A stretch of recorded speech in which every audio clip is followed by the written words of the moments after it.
And welcome to the Gooner Talk. Back again with you guys for another show. Just making sure that all my settings are right. Probably should have done this beforehand.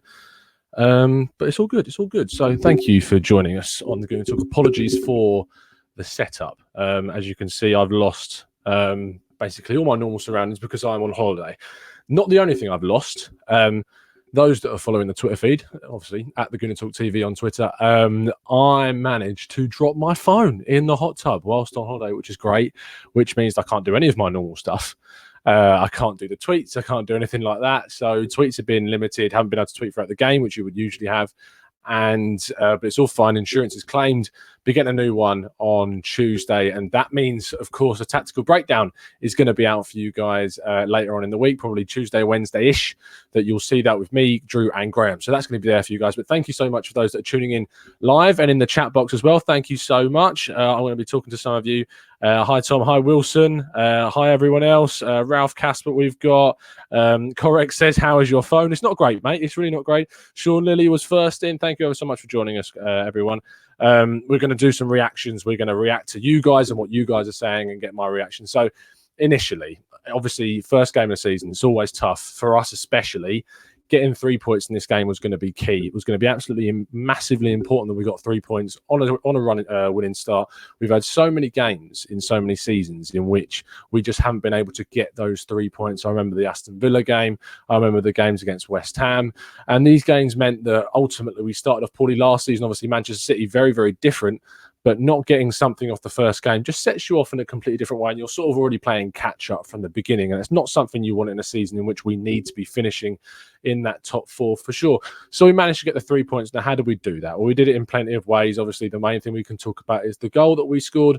And obviously, on the tactical breakdown, we're going to take a really in-depth look into all of those different things that we did. But ultimately, it was great to see Aubameyang score. I think that he was, for us, going to be the keyest player in our team this season. We need him to score goals and keep scoring goals and keep him fit throughout the season. That's going to be really, really important. There are some key highlights. Before we go into those, let's get some of your reactions. SFE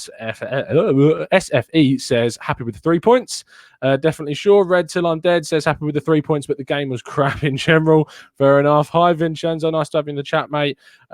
You should make a new video on league rules. Yeah, it's interesting to look, because I didn't know when Arsenal kicked the ball to the fullbacks inside the box. I didn't know that was a new rule. I didn't know that was something that had changed, but I'm a little bit not clued up enough, it seems, on some of the new Premier League rules. Maybe it's something that we should look at. Avon says, hi, Tom, having a good holiday. I hope I am. Thank you very much. It's funny because we watched the game in this place called Polperro, which is a little coastal town, found a little pub. And from what you can see I'm wearing, there was some insinuations that I could have been a Newcastle fan, but it's just a top which is apparently slimming. I am told anyway, slimming. Lyra Brown says, hi Tom, becoming very addicted to your great show. Thank you ever so much for tuning in. Wilson says 3 points is the most important thing. Correct. Schooner there says Pepe and Ceballos looks like they weren't on the same wavelength as the rest of the team in its early days. Yeah, I think that's something really key. Let's talk about the new boys. I'm going to do a whole section in tactical breakdown about how the new boys sort of played. Ceballos was the first one to came on, and to be honest, he didn't really influence the game too much. He carried the ball relatively well. He gave the ball away in a couple of really awful positions, and that's just going to take time for him to integrate. You know, the classic line from Arsene Wenger that it takes 6 months for a player to truly integrate into a new environment, and coming in on loan from Spain is a very different league. We're going to see some issues with that, of course, and we know that, but ultimately, hopefully we'll see some integration. But it was good to get him some minutes. Pepe, when he came on, didn't really get to come into the game with what he needs. Ultimately, it's going to be great to see him, I think.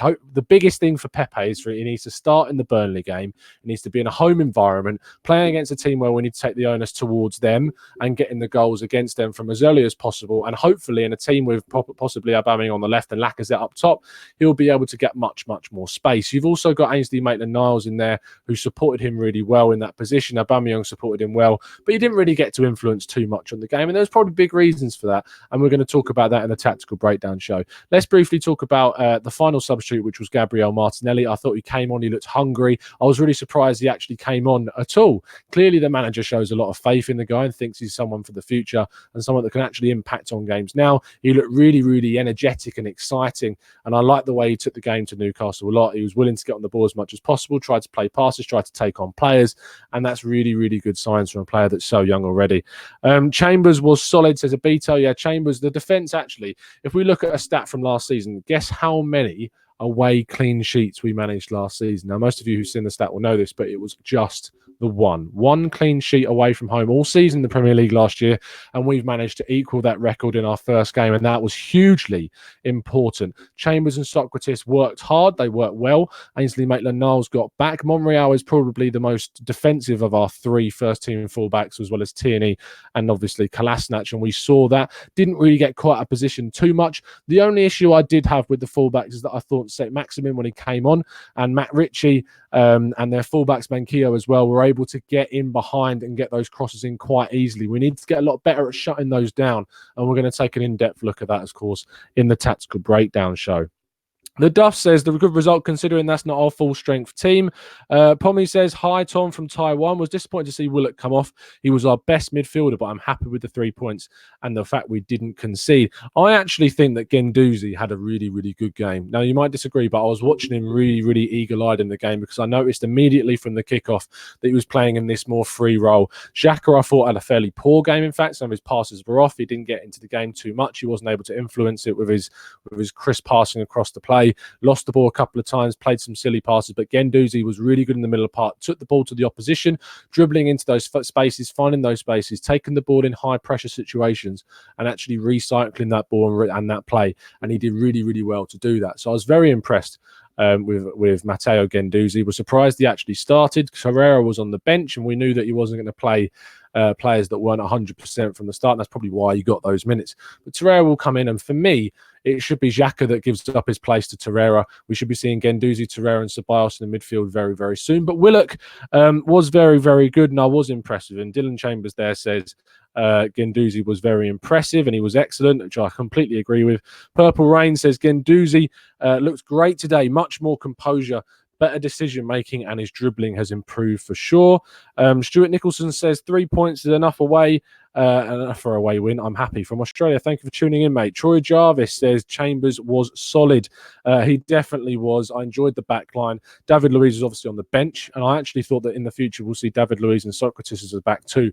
But I wouldn't change it right now. If they're going to play that solidly into next week, even if Kolasinac is available, possibly stick with the same back four for now. It's solid. Don't break it. Don't break it. Don't fix it unless it's broken. And I definitely think that's something that we should be moving forward with. Samip says there that Chambers covered Joleton really well. Joleton looked really exciting as a player, and I think Newcastle have got a bright season ahead of them with the players that they've got. Joleton looked exciting. St. Maximin did when he came on. I thought they got players in that midfield that definitely took it to Arsenal. Matt Ritchie was exciting. Their fullback, their wing-back play was very, very good. The midfield made a lot. Almiron looked very exciting, even though with the dive at the start of the game, which is a bit disappointing to see in the first game of the season. But he looked like he was on fire. And Newcastle, I don't have too many worries about. I thought that they played fairly well. But Arsenal sort of dealt with their pressure. Only a couple of times let them in behind. But it was mainly the fullbacks failing to stop the crosses is what made us a little bit more vulnerable than we should have allowed. And we'll definitely, as I said, cover that more in the Tactical Breakdown show. Midnight says Alba delivers yet again. Definitely sure we need him to be scoring those goals. There was an opportunity in the first half where he hit it on the half volley across Dubravka, and Dubravka was able to save it fairly easily. It's those chances that we need to be taking and getting leads earlier on in the game, and that's going to come with time. It's only the first game of the season, we know that, but we need to make sure that we're improving as fast as possible, and that's definitely something that we need to take. Red Till I'm Dead says Xhaka's sideways passing and lack of mobility was clearly on show today. Yeah, I thought he definitely made us a lot more vulnerable in the middle of the park. We wasn't able to move the ball around as quickly when he was on the ball. And actually, I'd be interested to look at some of the forward and backward passes in the Tactical Breakdown that Xhaka completed, because it seemed extremely passive, a lot more backward passes and sideward passes than we would usually see from the Switzerland midfielder. Rocket Man Rave says that Chambers and Socrates were very solid, definitely so. Amit Bassan says, how can people say Xhaka should be captain? It should be Socrates and Laka. He thinks that we should have multiple captains. Xhaka was, of course, captain of the side today. We've been sort of iffing and erring about who it would be. I think we all knew that it would be Granit Xhaka going into the season. He looks like it's going to be the guy. Obviously, Ozil didn't play today. Nacho did, and he's the other one that Emery has cited. But Ozil, obviously not in the side. Maybe we'll see when they're both on the pitch whether he still gives the armband to Xhaka. I think he will.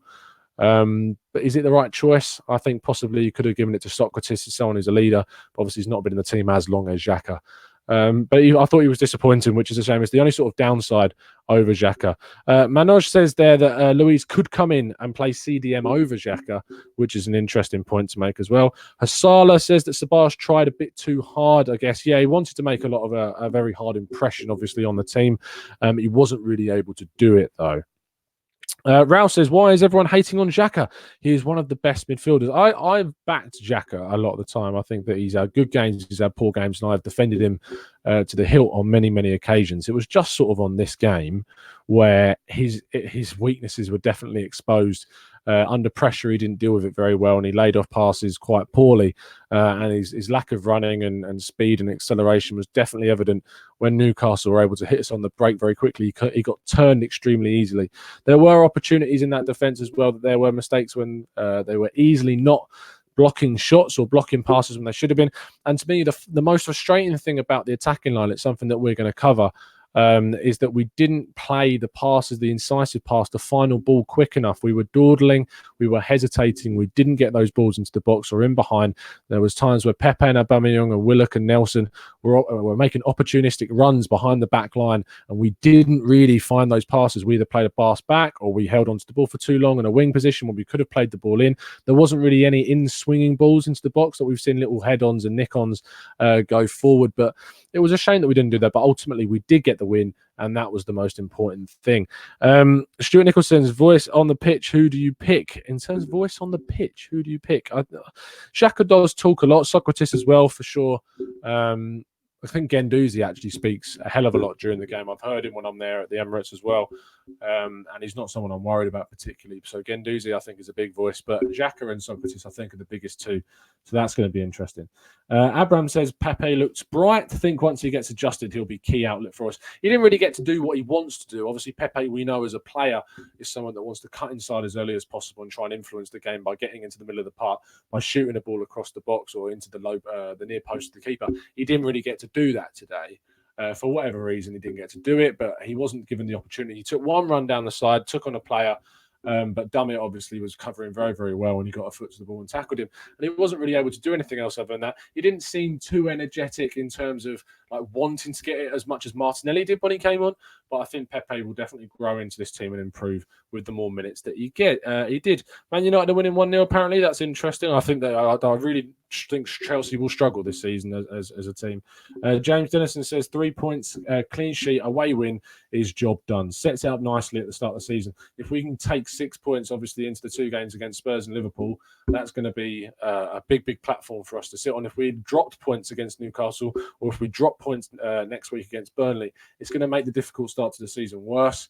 Obviously, 2 big teams in the first 4 games makes things really difficult. But hopefully we can definitely take this into the lead moving forwards. Let's start wrapping things up with a few more comments before we go. Haroon the Gooner says there that Martinelli's work rate is incredible. He was, but obviously he was only on for a little bit, so he had a lot more energy than those on the pitch.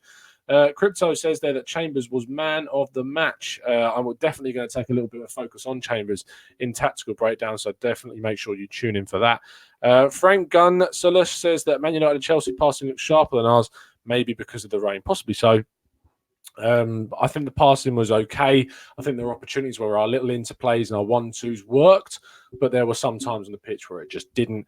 And maybe that's just rustiness. Maybe that's the new players integrating, but especially with Nelson and Willock, very, very young, still adjusting.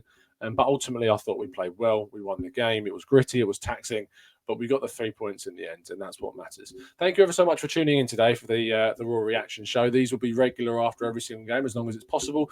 Obviously, our next game against Burnley is on Saturday, and I'm travelling home from holiday that day. So whether I'm able to put one out immediately after the game or close to after the game like today, I'm not so sure. But usually, they'll be immediately after the game has finished. So you'll be able to jump on here as soon as the game is finished and get your reaction and my reaction to the game on here. And of course, that's going to be followed up by tomorrow. We're going to have the podcast as usual around 9 o'clock UK time with 2 or 3 of the boys that are going to come onto the show and have a chat about that. So please do tune in and subscribe and turn those notifications on if you want to be joining us for that game and that show. So please do. And of course, Tactical Breakdown should, if my phone is delivered, those that have just tuned in and not known this, I dropped it in a hot tub, which is great. So yes, that was fantastic.